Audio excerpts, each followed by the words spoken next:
I walked through the door smelling like grease and sweat after a 12-hour shift at the shop. My boots tracked in dust from the garage. All I wanted was a shower, a sandwich, and to pass out. Instead, I smelled steak. I heard music. Candlelight flickered off the walls. Dana was in the kitchen, wearing a red dress she usually saved for birthdays or Valentine's Day. 2 plates on the table. A bottle of wine already opened. She smiled big, like she was proud of herself. I blinked. "What's the occasion?" She held up her hand. "Diamond ring. Big one." "I'm engaged," she said. I didn't get it. "Engaged in what?" She laughed. "No, like, I'm getting married. To Kyle." She said his name like I should know him. I didn't. I looked at the ring, then back at her. "You're joking," I said. "I'm not. We've been together for a while. I just didn't know how to tell you." I stood there, frozen. She'd been living with me for almost 2 years. Never paid rent. Drove the SUV I put on my insurance. Used my card for groceries, gas, nail appointments, you name it. And now she was standing in my kitchen. My kitchen. Telling me she was marrying someone else. "Are you serious right now?" I asked. "You're engaged to another guy and still living in my house?" She shrugged. "I wanted to be honest. I thought you'd respect that. I just need a couple months to figure things out. Find a place. Transition." "Transition," I repeated, like the word tasted bad. "You're telling me this over steak and wine? Like we're celebrating?" She crossed her arms. I didn't want to make it a big fight. I walked past her, grabbed a glass from the cabinet, poured a double whiskey. No ice. Drank it straight. "Congratulations to you both," I said. "You've got 2 hours to pack." She laughed like I was being dramatic. "I have rights. I get mail here. Legally, you can't just kick me out." I pulled out my phone. "Cool. Then we'll do it legally." I stepped outside, called the non-emergency police line, and asked for officers at my address. Told them a woman who doesn't pay rent just admitted she was living here while engaged to another guy. She followed me out, yelling, "Are you seriously calling the cops right now? You wanted honest?" "This is honest," I said. "You've got 2 hours." Cops showed up in less than 15 minutes. One older guy, one younger, both wearing that look like they already knew this was going to be messy. I stepped out front to meet them. "You the one who called?" the older one asked. "Yeah," I said. "She doesn't pay rent, doesn't own a thing in that house, and just told me she's engaged to someone else while living under my roof." I pulled up my bank app and handed him my ID, mortgage statement, and a stack of bills with only my name on them. "She got a key. Gets mail here," I added. "That's all." The younger cop flipped through the paperwork, then looked at Dana, who was standing in the doorway with her arms crossed like she was the one being wronged. "I live here," she said, like that was enough. "You can't just kick me out. I have rights." The older cop sighed. "Do you have a lease?" "No, but I've lived here almost 2 years." "Do you pay rent?" "I handle stuff around the house," she said. "Groceries sometimes." I didn't say anything. I just raised an eyebrow. "Ma'am," the younger one said, "we can't physically remove you tonight unless you're trespassing, but based on everything he's shown us, it's clear this is his property, and you don't have any legal agreement tying you to it." Dana's voice got tight. "So what? He can just put me out because he's bitter?" "Legally, yes," the older cop said. "This isn't your residence in any enforceable way. We're advising you to leave peacefully and avoid legal trouble." That's when she cracked. She stormed off down the hallway and slammed the bedroom door. I could hear drawers opening and bags being yanked out. Then I heard her on the phone. "Kyle? He's kicking me out tonight." "No, I didn't get to finish dinner." "Yeah. I told him about the ring. He called the cops." I walked into the kitchen and poured another whiskey while she sobbed into the phone like I was the monster. "No, babe, I can't come to your place. You have roommates." I know. I'll figure it out." Then she started live streaming. I heard her voice from the hallway. "This is what happens when you find real love. He's throwing me out because I'm finally choosing happiness. After everything I gave." I leaned against the counter and stared at the bottle. The cops just looked at each other like they'd seen this 100 times. The younger one said, "We're not going to intervene unless she gets aggressive, but I'd recommend you get your locks changed ASAP." "Already got a locksmith on the way," I said. An hour later, she came out with 2 garbage bags and a suitcase. Her face was red, mascara streaked, but she looked right at me like she wanted a reaction. "You really think you're the good guy here?" I didn't say a word, just nodded at the door. She yanked the front door open, turned back to the camera in her hand, and said loud enough for her phone to catch, "This is what emotional abuse looks like. He's erasing me." I followed her out, kept my tone calm. "Text me when you want to pick up the rest. I'll have it ready in the garage." She didn't answer, just stomped to the black SUV she'd been driving for months. Mine, title and all, and peeled out of the driveway like she thought that would hurt me. The cops stayed a few minutes longer. The older one said, "You handled that pretty clean, all things considered. Just don't let her back in, no matter what she says." I nodded. "That's the plan." The locksmith rolled up 10 minutes later. While he got to work, I bagged up the rest of her makeup, chargers, and shoes and set them in the garage. I didn't care what it was. If it looked like hers, it was gone. Inside, the house felt weird, like it had been stripped bare, even though all the furniture was still mine. The silence felt heavy but clean, like the first deep breath after getting sucker punched. Next morning, I woke up to my phone lighting up like it was on fire. 47 missed calls, 30-something texts, Instagram blowing up. All from Dana, Kyle, and someone saved as Marlene, her mom. A number I didn't even remember saving. Kyle was first. "Dude, that was cold. She needed transition time. You could have handled it better." I stared at the screen. "Transition time?" I texted back. "You proposed to a woman who lived with another man. She hid you like a side project." Didn't hear back after that. Then Marlene called. I picked up out of sheer curiosity. "You're really proud of yourself, huh?" she snapped. "Throwing a woman out on the street like she's trash?" I kept my voice calm. "Did she tell you she got engaged last night? To someone else?" Silence. "Yeah," I said. "She did that at my dinner table.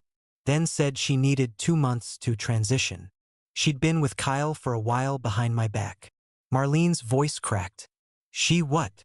"She told me she loved me 3 days ago, then popped a ring out like it was a Hallmark special. She hung up, didn't even say goodbye." Couple hours later, I heard a knock on the front door. Opened it and there was Kyle in cargo shorts and a wrinkled t-shirt, looking like he was about to give me a TED Talk. "Hey man," he started. "Mind if we talk? Just man to man."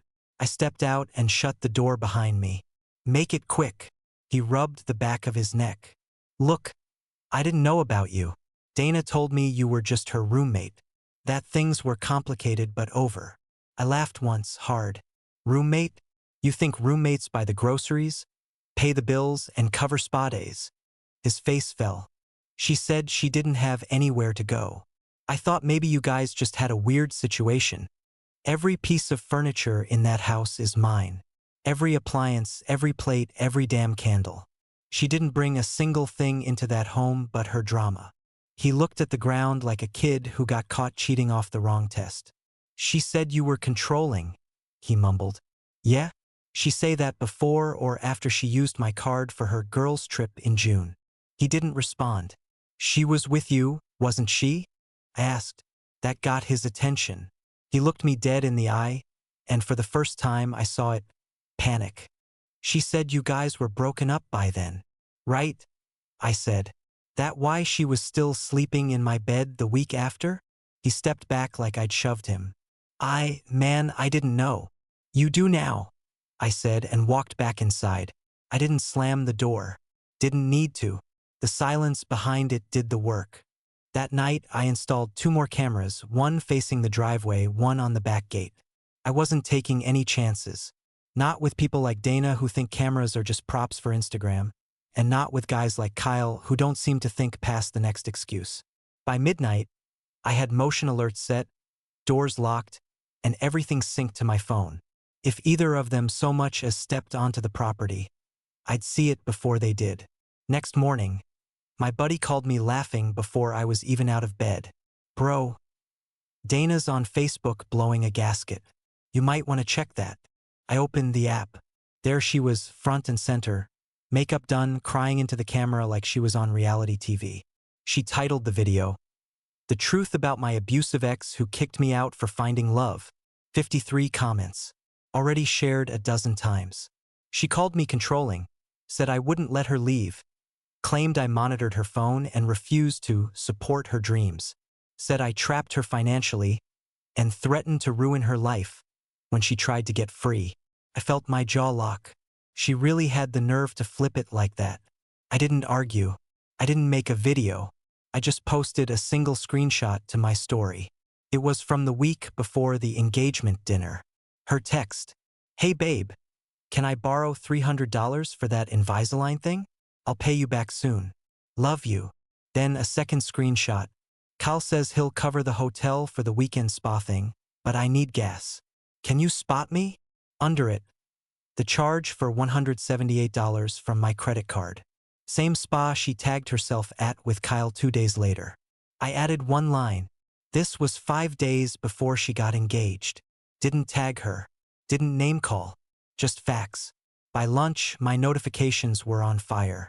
Her old friends, mutuals I barely knew, were commenting things like, "Wait, you were still living with him? And why did you say he was violent if you just asked him for money?" Turns out Dana had been lying to them too, telling people we were already separated, that I was unstable, paranoid, that she was rebuilding her life after I supposedly messed it up. One of her friends even messaged me, "Damn, I had no idea. She said you were sleeping on the couch and she was helping you recover from a breakdown." Meanwhile, I was working 70 hours a week while she hit up happy hours and weekend retreats with Kyle on my dime. Later that evening, I got a voicemail from a number I didn't recognize. It was Taylor, her sister. "Hey, this is Taylor. I just saw all the stuff online. I didn't know Dana was still living with you. I'm really sorry. She told us you guys were done months ago, that you were roommates with boundaries." I rolled my eyes. She continued, "Look, I don't want to get in the middle, but I can come pick up her stuff if that makes it easier. I know she's not welcome anymore." I texted her back, told her the garage was ready. Every last thing Dana had left, clothes, books, hair products, whatever, was already boxed up and labeled. I'd handled it 2 nights ago, before she even started her pity parade online. Taylor showed up the next morning in an old Subaru. No small talk, just nodded and started loading boxes into her trunk. She didn't ask questions, didn't defend her sister. Before she left, she paused and looked at me like she wanted to say something, then just said, "Thanks for being calm about all this." I nodded. It's done. No reason to drag it out. She gave me a small nod back and drove off. Inside, I checked Dana's socials one more time. Her video was still up, but the comments had turned. People were asking questions she couldn't dodge. One girl even posted a clip from Dana's livestream, saying, "Didn't you say he threw you out for cheating? What's the story today?" Her lies were catching up, fast. I was still sipping coffee when my phone lit up, unknown number. I let it go to voicemail. 2 minutes later, same number called again. I picked up. "Yeah, you reported my car stolen? Are you insane?" It was Dana, screaming loud enough to crack the speaker. "Your car," I said. "You mean the SUV that's titled, registered, and insured in my name? I've been driving it for over a year. And now you're not. You're not on the insurance. You're not my girlfriend. You're not even welcome in my driveway. You're such a petty, bitter." I hung up. 30 seconds later, she texted, "Pulled over. Taken to the station. Kyle had to leave work. This is harassment." Another text, "I had to Uber home. $73. You happy?" Didn't reply. That SUV showed up in my driveway 2 hours later, towed by the city. I walked out to inspect it like it was a crime scene. Driver's side had a long key mark down the door. Inside, it reeked of weed and cheap body spray. Empty Red Bull cans, a Taco Bell wrapper, a dried-up lash extension stuck to the dash. I didn't even get mad. I was past that. Just snapped photos of the damage and emailed them to myself. Then I took the keys and drove it straight to the detail shop across town. Asked for the full deep clean, interior, carpets, vents, everything. Guy looked at me like I was asking him to erase a crime scene. Smells like skunk and regret, I told him. After that, I hit the dealership and had the key fob system reset. She had a spare, probably still in her purse somewhere, but now it wouldn't work. Only I had access. While I waited, I pulled out my phone and started going through everything else. Netflix, signed her out. Spotify, gone. Amazon Prime, changed the password. Wi-Fi login, new name, new password. Security system, she was still on the guest list, deleted. Garage code, changed. Even the Grubhub account. I left it logged in just long enough to see the last order. 2 smoothies and a breakfast burrito, delivered to Kyle's apartment. Using my card. I shook my head, changed that too. No way in hell was I gonna keep paying for the ride she was giving someone else. 2 days later, she tried calling again. Left a voicemail this time, like she was calm. I know things have gotten out of hand. Maybe we both said things we didn't mean. But it's not fair for you to take away everything just because we didn't work out. I depended on that car. And those accounts helped me get through some hard times. She finished with, "Be better than this." I deleted the message. Being better didn't mean being stupid. 3 nights later, just after 10, I heard pounding on my front door. Not knocking, pounding. Fists slamming against the wood like they were trying to break it down. My security camera pinged my phone before I even made it to the entryway. I opened the app, there was Kyle. And 3 other guys I didn't recognize. 1 in a beanie, 2 in hoodies. All of them standing on my porch like they were about to start a bar fight. I didn't open the door. Kyle shouted, "We're here for Dana's things. You're not gonna hold her stuff hostage, man." I didn't say a word. Just walked into my office, locked the door behind me, and dialed 911. 4 men are on my property, banging on my door, trying to force entry. I've got it all on camera. Dispatcher told me officers were on the way. While I waited, I watched on my screen as one of them tried the doorknob. Then they walked around the side of the house. One guy pulled out his phone and used the flashlight to peek into the windows. Kyle shouted again, "We know you've still got her stuff. You're not keeping her things." Then I heard the sound that made my blood spike. They tried the back slider. I grabbed the bat from under my couch and stood ready, watching the security feed like a hawk. They never got it open. Cops pulled up fast. Sirens off but lights flashing. Cruisers rolling up like clockwork. 2 officers jumped out, weapons holstered but hands ready. The guys scattered quick, except one idiot who thought he could climb the back fence. Didn't even make it halfway before a cop tackled him straight into my rose bushes. I opened the front door, handed the officers my phone, and showed them the footage. Full video of the 4 of them pacing, banging, trying handles, even peeking inside. "This guy's the one that tried to open the back," I said, pointing to hoodie number 3. "That's attempted break-in." They cuffed him and read him his rights on the spot. The other 2 were lined up on the curb, getting their warnings. Kyle was pacing like he wanted to argue his way out. One cop turned to me. "You know any of these guys?" "Just Kyle. That's Dana's fiancé." Kyle stepped forward. "We're not criminals, okay? We just came to get what's hers. She decorated that house. A lot of what's in there belongs to her." I stared at him. "What exactly do you think she owns?" "She picked the couches, the wall art, the dishes." "Picked, yeah. Paid? No. I've got receipts for every single thing in that house. She didn't spend a damn dime. She said you stole her stuff. Then tell her to call the cops and file a report. Funny how she hasn't done that yet." The officer cut in. "Mr. Kyle, unless you have a court order, you can't remove anything from this property. You are not a resident. You do not have legal standing."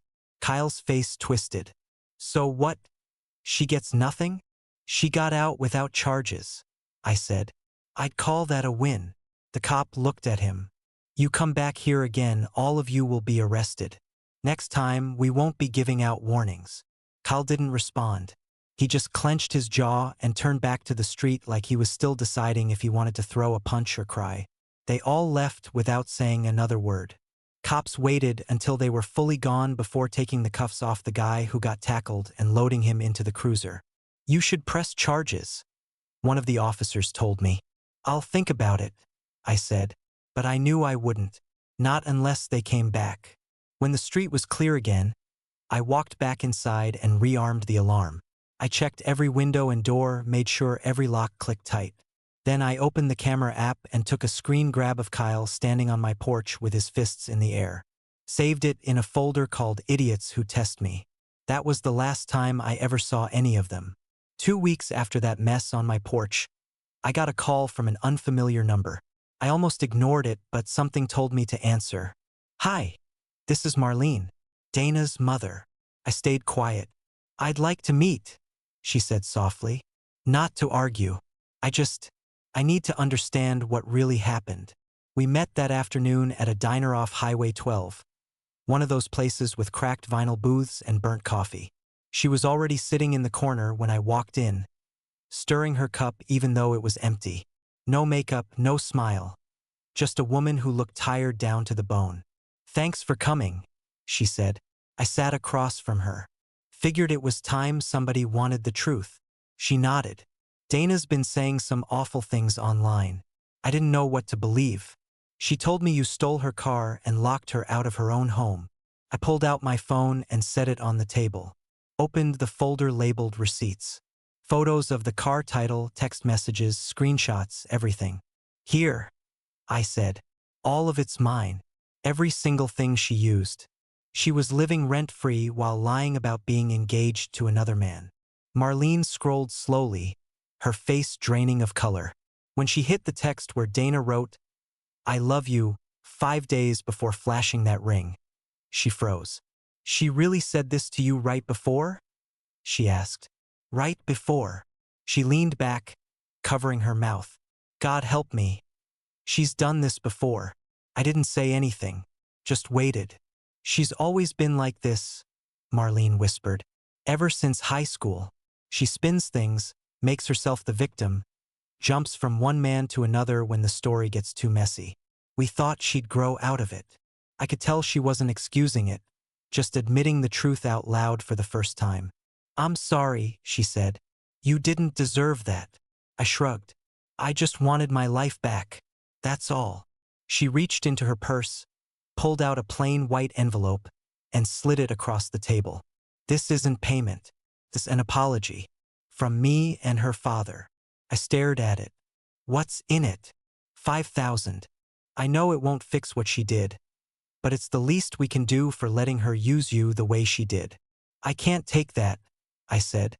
"You can," she replied firmly, "because you earned it the hard way." I didn't argue. I slipped the envelope into my jacket. Not because I wanted the money, but because I could tell refusing would make her feel worse. She sighed. "Kyle's already having doubts, by the way. She's living with her sister now, but apparently she's been begging him for cash every other day.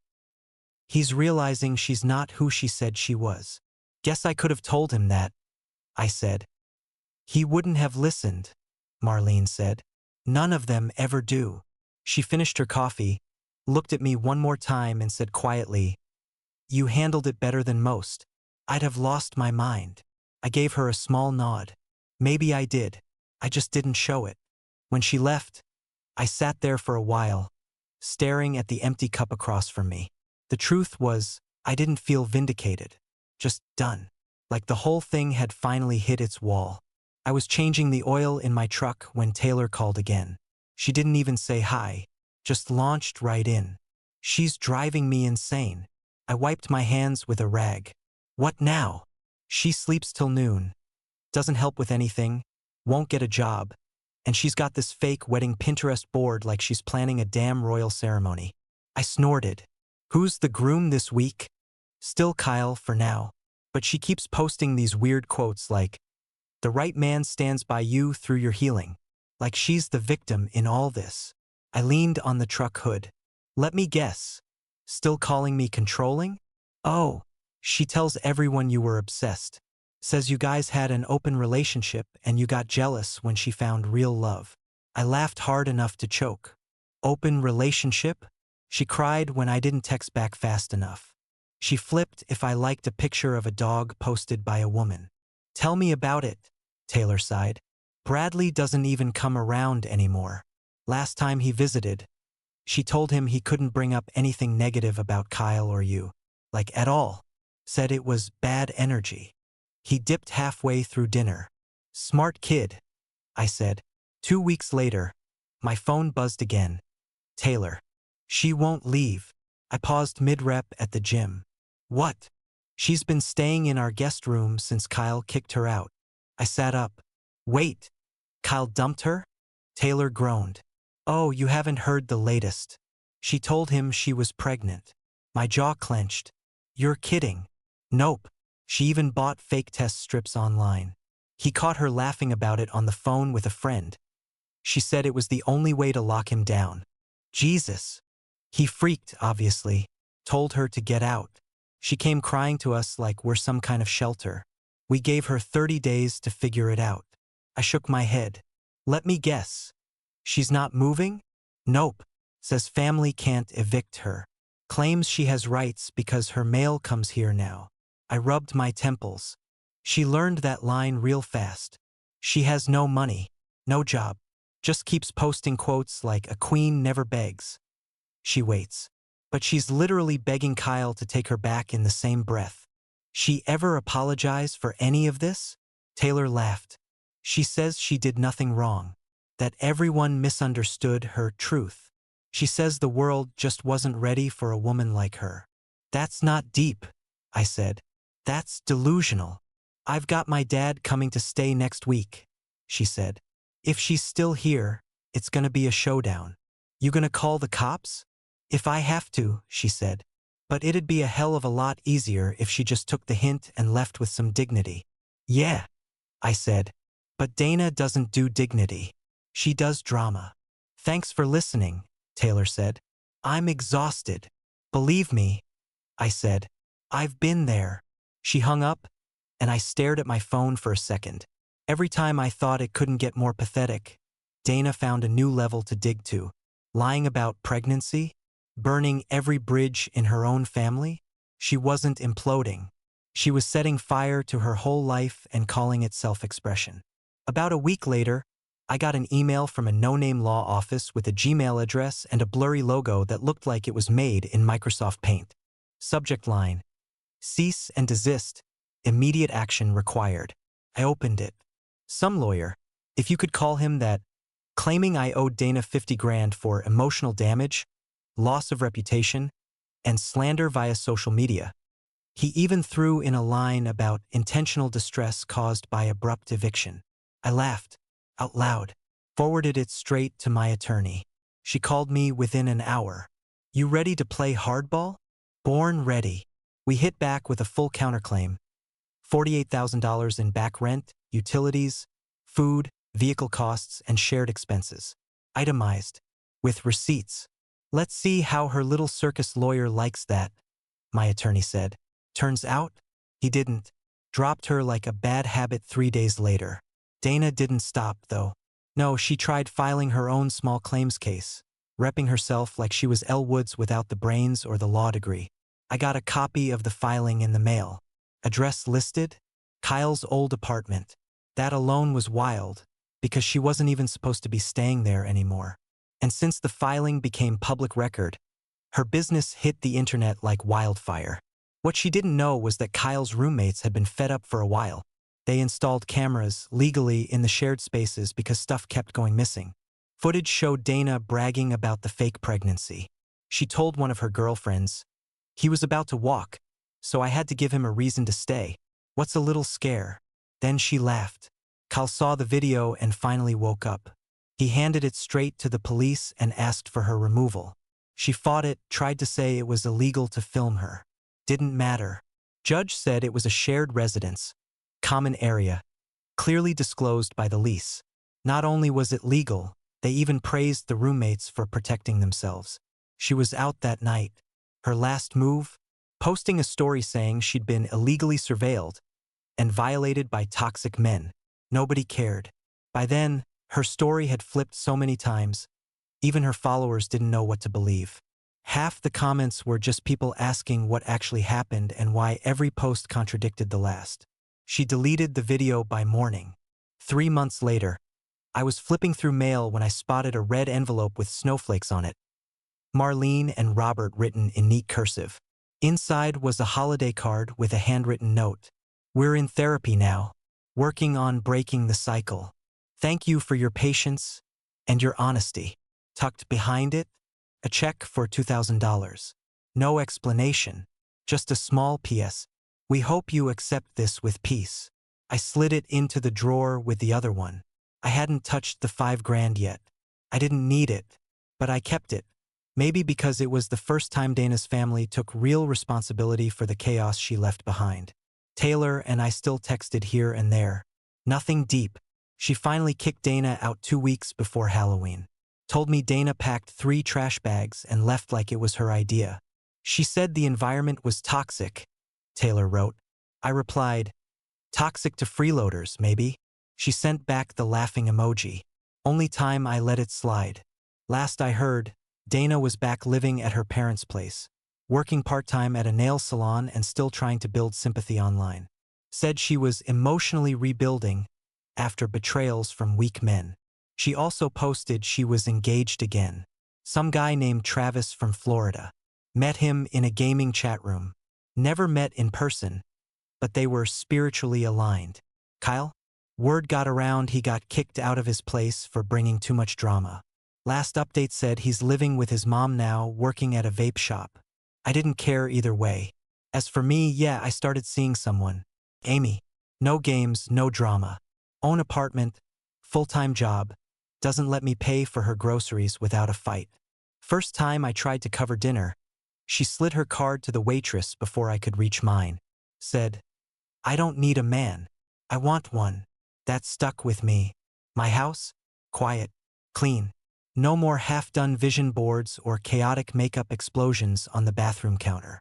No more late-night calls with Kyle on speaker or drama disguised as personal growth. Felt like mine again. Not shared. Not tolerated. Mine. And Dana? She's just a name people mention in cautionary tales now. Still out there somewhere, looking for the next guy to carry her load while she calls it love. Not my problem anymore.